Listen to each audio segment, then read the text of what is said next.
जय श्री राम। जिनका हम सबको बहुत ही बेसब्री से इंतजार था, माननीय हम सबके पूजनीय सनातन संस्कृति के बाद हम सबके बीच में आए और आज किराड़े की जनता अपने आप को धन्य महसूस कर रही है। मैं निवेदन करूंगा हम सबको संबोधित करें, गौरवान्वित करें।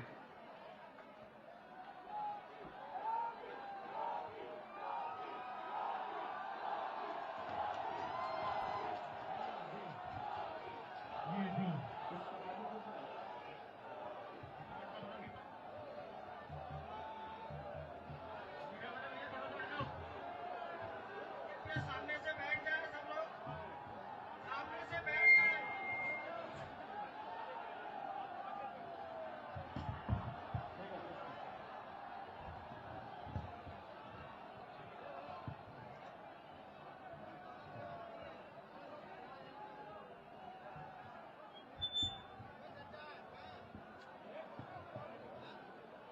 भारत माता की, भारत माता की, भारत माता की।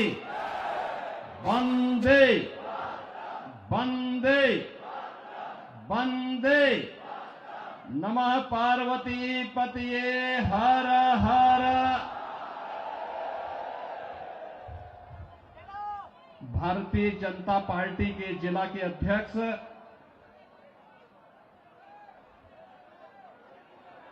श्री राम सिया शरण जी, लोकप्रिय सांसद श्री योगेंद्र चंदौलिया जी, भारतीय जनता पार्टी के लोकप्रिय प्रत्याशी श्री बजरंग शुक्ला जी, जिला प्रभारी श्री योगेश आत्रे जी, विधानसभा प्रभारी विनोद भारद्वाज जी, लोकेश प्रजापति जी, मंच पर उपस्थित भारतीय जनता पार्टी के सभी पदाधिकारीगण,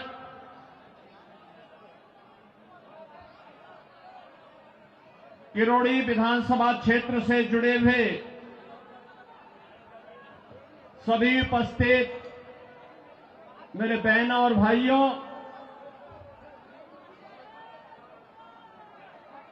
दिल्ली विधानसभा चुनाव की दृष्टि से आज मुझे आप सबके बीच में आने का अवसर प्राप्त हुआ है। बहनों और भाइयों, मैं जब दिल्ली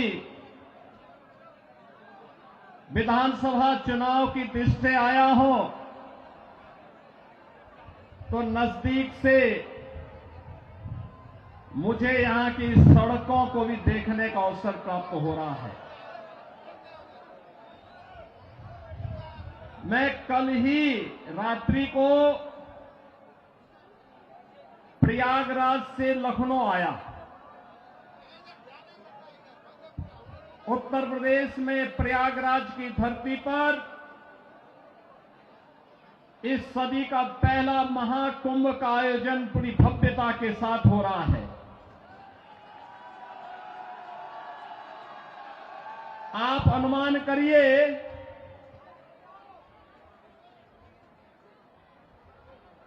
13 जनवरी से पौष पूर्णिमा से और आज 23 जनवरी तक इन 10 दिनों में 10 करोड़ श्रद्धालुओं ने प्रयागराज में मां गंगा, मां यमुना और मां सरस्वती के त्रिवेणी के संगम में पावन स्नान करके पुण्य के भागीदार बने हैं। आप प्रयागराज में जाएंगे तो अच्छी शानदार सड़कें मिलेंगी, कहीं गंदगी नजर नहीं आएगा। बिजली पूरी मिलेगी, कनेक्टिविटी चाहे वह सड़क की हो, रेल की हो या फिर हवाई जहाज की, तीनों की बेहतरीन कनेक्टिविटी प्रयागराज के लिए उपलब्ध रहेगी। बहनों और भाइयों, एक और प्रयागराज मां गंगा के तट पर लगने वाला इस सदी का सबसे बड़ा महाकुंभ, प्रधानमंत्री मोदी जी के विजन के अनुरूप देश और दुनिया से आने वाले श्रद्धालुओं को न केवल आकर्षित कर रहा है बल्कि पुण्य का भागीदार भी बना रहा है। नमामि गंगे परियोजना के बाद मां गंगा की अविरल और निर्मल धारा का दर्शन देश और दुनिया कर रहा है, संगम में स्नान कर रहा है। कल आपने देखा होगा उत्तर प्रदेश सरकार के मेरे सभी मंत्रीगण, 54 मंत्री मेरे साथ प्रयागराज के संगम में एक साथ डुबकी लगाए हैं, एक साथ डुबकी लगाए हैं, पुण्य के भागीदार बने हैं। हम सब सौभाग्यशाली हैं कि देश और दुनिया से आने वाले श्रद्धालुओं की सेवा करने का इस महाकुंभ के बहाने हमें अवसर मिला और उत्तर प्रदेश को नजदीक से देखने का अवसर इन सभी पूज्य संतों को, श्रद्धालुओं को प्राप्त हो रहा है। बहनों और भाइयों, अगर एक मुख्यमंत्री के रूप में मैं और मेरे मंत्रीगण प्रयागराज के संगम में स्नान कर सकते हैं तो मैं पूछना चाहता हूं, दिल्ली में आम आदमी पार्टी के अध्यक्ष से अरविंद केजरीवाल जी से मैं पूछना चाहता हूं, क्या यमुना जी में वह भी अपने मंत्रियों के साथ जाकर के स्नान कर सकते हैं क्या?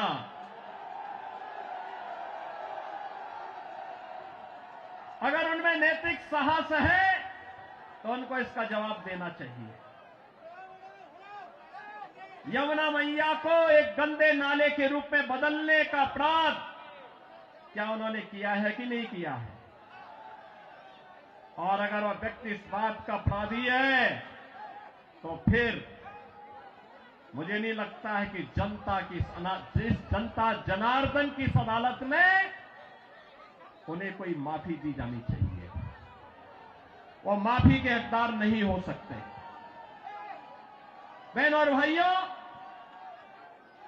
आज जब हम लोग दिल्ली की स्थिति को देख रहे हैं, ये राष्ट्रीय राजधानी है और राष्ट्रीय राजधानी में एनडीएमसी के क्षेत्र को छोड़ दें, शेष दिल्ली में क्या स्थिति है सड़कों की, शेष दिल्ली में क्या स्थिति है सीवर की, शेष दिल्ली में क्या स्थिति है स्वच्छता की और क्या स्थिति है पेयजल की। ये बुनियादी सुविधाएं होती हैं, ये बुनियादी सुविधाएं होती, हर नागरिक का अधिकार होता है इन सभी सुविधाओं पर। याद करिए, आज से एक दशक पहले तक लोग याद करते थे, सुविधा प्राप्त करने के लिए दिल्ली आने की बात करते थे, सुविधाओं के लिए दिल्ली आते थे। अच्छी सड़क देखनी हो, मॉडल देखना हो, मेट्रो का मॉडल जो सरदेव अटल बिहारी वाजपेयी जी ने प्रारंभ किया था, उसे देखने के लिए पूरा देश दिल्ली आता था। सड़कों की बात होती थी, दिल्ली आता था। स्वच्छता की बात होती थी, दिल्ली आता था। कोई नया कार्य होता था, उसको देखने के लिए लोग दिल्ली आते थे। लेकिन बहनों और भाइयों, आज क्या स्थिति है, क्या बना दिया है? सड़क पे गड्ढा है या गड्ढे में सड़क है, कोई पता ही नहीं लग रहा है। मैं जब से चल रहा हूं यही दिल्ली के अंदर देख रहा हूं। बहनों और भाइयों, ये हमने खिलवाड़ करने की छूट एक व्यक्ति को और उनके गिरोह को क्यों दे दी है? स्वच्छता की स्थिति कितनी दुर्गतिपूर्ण है। कूड़ा का ढेर पड़ा हुआ है, गंदगी का ढेर पड़ा हुआ है। दिल्ली राष्ट्रीय राजधानी के अंदर इस प्रकार की दुर्गति हो, सीवर बह रहा सड़कों पर, हमारे वाहनों को भी उसी सीवर के बहते हुए सीवर से गुजरना पड़ा। और अभी तो पेयजल का भीषण संकट आने वाला है। दिल्ली में आम आदमी पार्टी की सरकार का पाप का भुक्तभोगी हमारी पावन मथुरा वृंदावन के श्रद्धालुओं को और संतों को भी उठाना पड़ता है। वहां मां गंगा एक गंदे नाले में बदल करके जाती है। जब भी नमामि गंगे परियोजना के अंतर्गत मां यमुना की शुद्धता की बात आई, स्वच्छता की बात आई, तो अरविंद केजरीवाल एंड कंपनी ने कोई सहयोग नहीं किया। ये सहयोग नहीं करना चाहते, कोई विकास का कार्य नहीं करना चाहते, किसी विकास की परियोजना का मौके पे जाकर के भौतिक सत्यापन नहीं करना चाहते, जनता को बुनियादी सुविधा मिले, उसका अधिकार प्राप्त हो, ये वे काम नहीं करना चाहते। इनका तो एक ही कार्य है, प्रातः काल होते ही सोशल मीडिया पर झूठे ट्वीट करना, झूठी फिल्मों का प्रदर्शन करना, झूठे प्रेस वक्तव्य और प्रेस वार्ता के माध्यम से केवल गुमराह करने वाले वक्तव्यों को देना। जितना समय झूठ बोलने की एटीएम के रूप में आम आदमी पार्टी और उनके नेता समय बर्बाद करते हैं, ये झूठ का एटीएम बनने की बजाय अगर उन्होंने जनता की जन सुविधा और विकास के बारे में सोचा होता तो 10 वर्ष में दिल्ली की कायाकल्प हो गई होती, दिल्ली बदल गई होती। लेकिन बहन और भाइयों, दिल्ली बदलने की नहीं, इन लोगों ने दिल्ली को तो एक कूड़ा घर बना दिया है, दिल्ली को अव्यवस्था का एक अड्डा बना दिया है। आजकल मैं सुन रहा हूं अपने भाषणों में से अरविंद केजरीवाल जी बार बार उत्तर प्रदेश की चर्चा कर रहे हैं, लेकिन उनको भूलना नहीं चाहिए अब मॉडल के रूप में उत्तर प्रदेश को लोग देख रहे हैं। मैं पूछना चाहता हूं, दिल्ली के अंदर भी ओखला औद्योगिक क्षेत्र है और पिछले 10 वर्ष में उद्योग ना के बराबर लगे हैं, कोई सुविधा नहीं, कोई सुविधा नहीं। आम आदमी पार्टी ने एक सुनियोजित साजिश के अंतर्गत ओखला दिल्ली के अंदर उद्योग तो नहीं लगने दिए, कोई रुचि भी नहीं ली, लेकिन इसमें बांग्लादेशी घुसपैठियों को, रोहिंग्या को जरूर बसाने का काम किया है।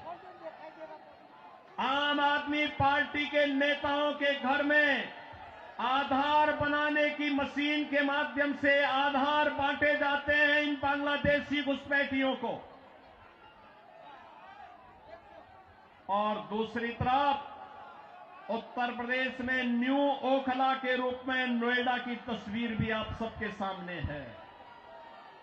आज आप जाइए दिल्ली की सड़कों को और नोएडा की सड़कों को जाकर के देखो, जमीन आसमान का अंतर नजर आएगा। दिल्ली की सड़कों को और गाजियाबाद की सड़कों को जाकर के देखो, जमीन आसमान का अंतर नजर आएगा।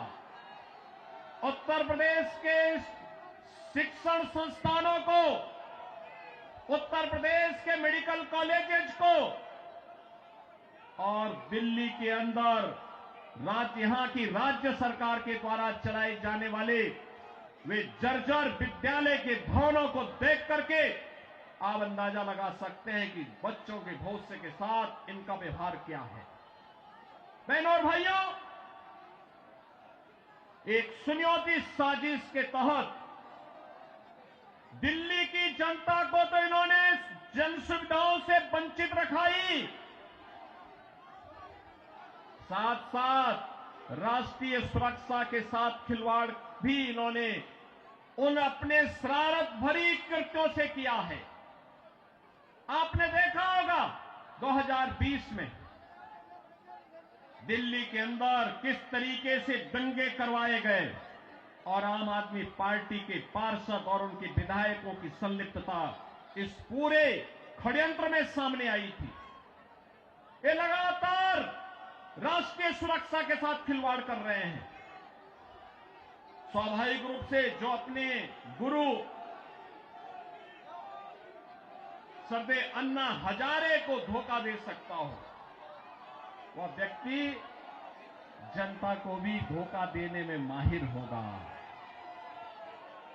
देश को भी धोखा दे रहे हैं, जनता जनार्दन को भी धोखा दे रहे हैं।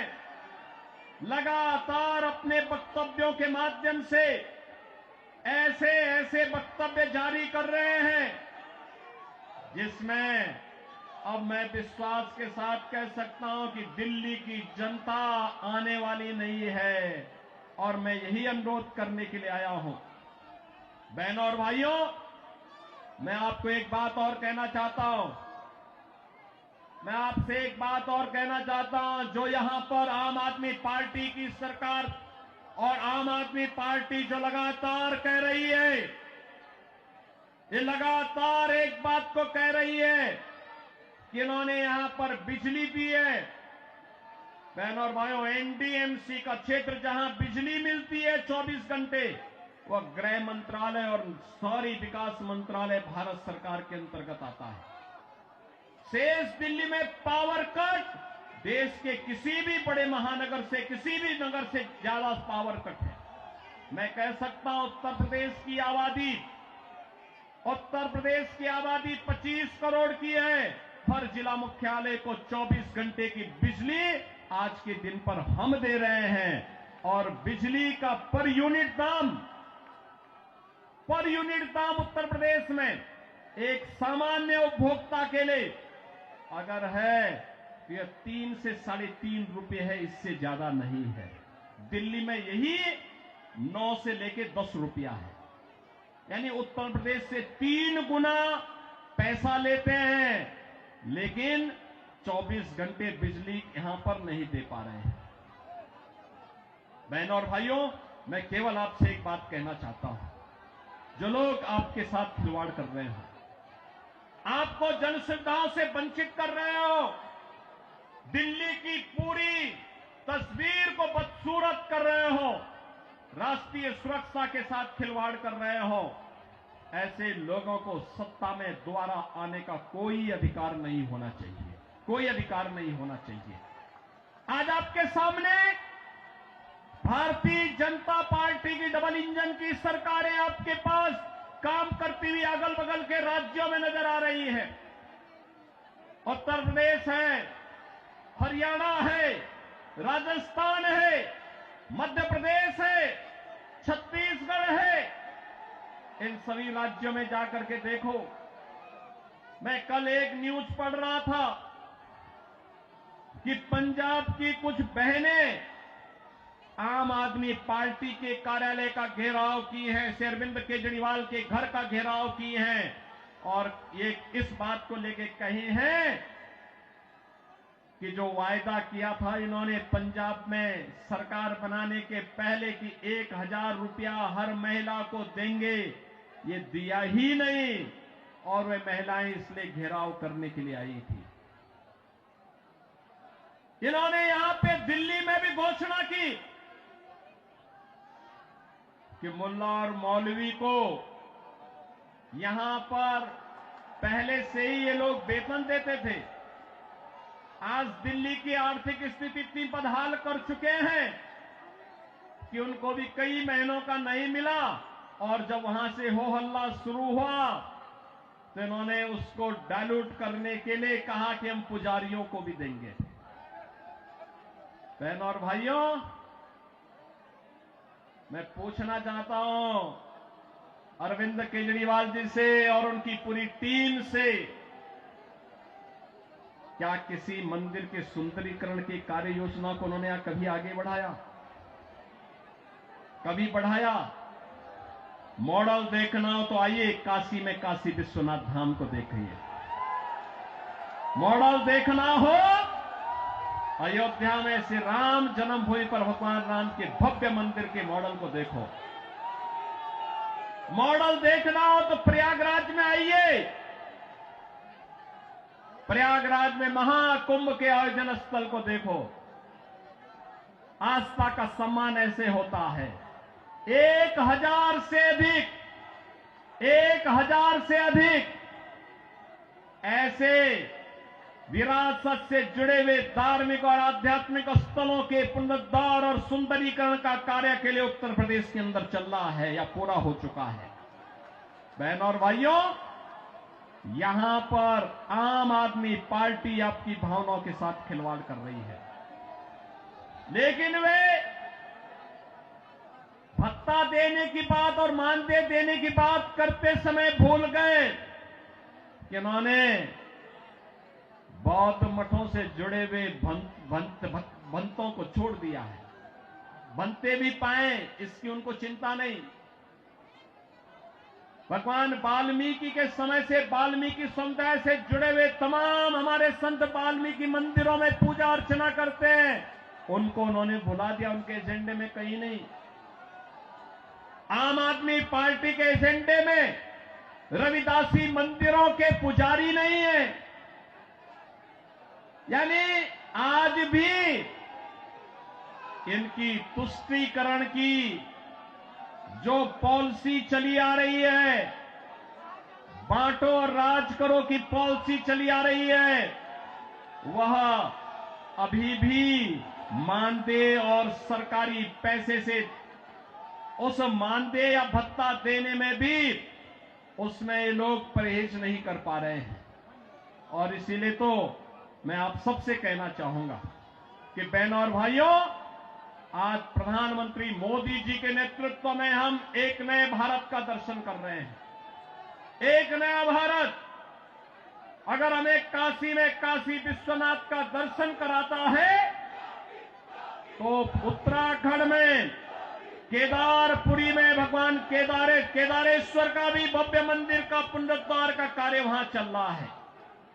मध्य प्रदेश में महाकाल का महालोक है तो उत्तर प्रदेश के विंध्यवासिनी में मां विंध्यवासिनी का धाम भी एक नए कॉरिडोर के रूप में विकसित हुआ है। अयोध्या में 500 वर्षों के बाद फिर से रामलला विराजमान हो गए हैं।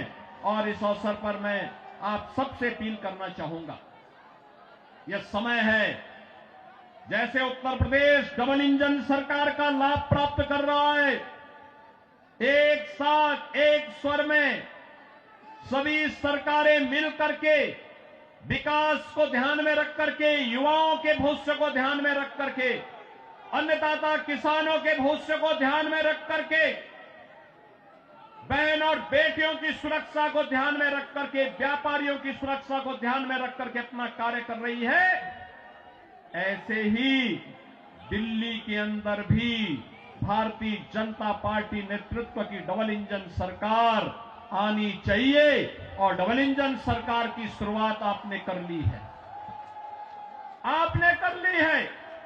याद करिए, जब से अरविंद केजरीवाल और उनके मंत्रियों को भ्रष्टाचार के मामले में जेल में बंद किया गया था, जेल से जमानत पे छूटने के बाद इन्होंने कहा था कि जनता जनार्दन फैसला करेगी।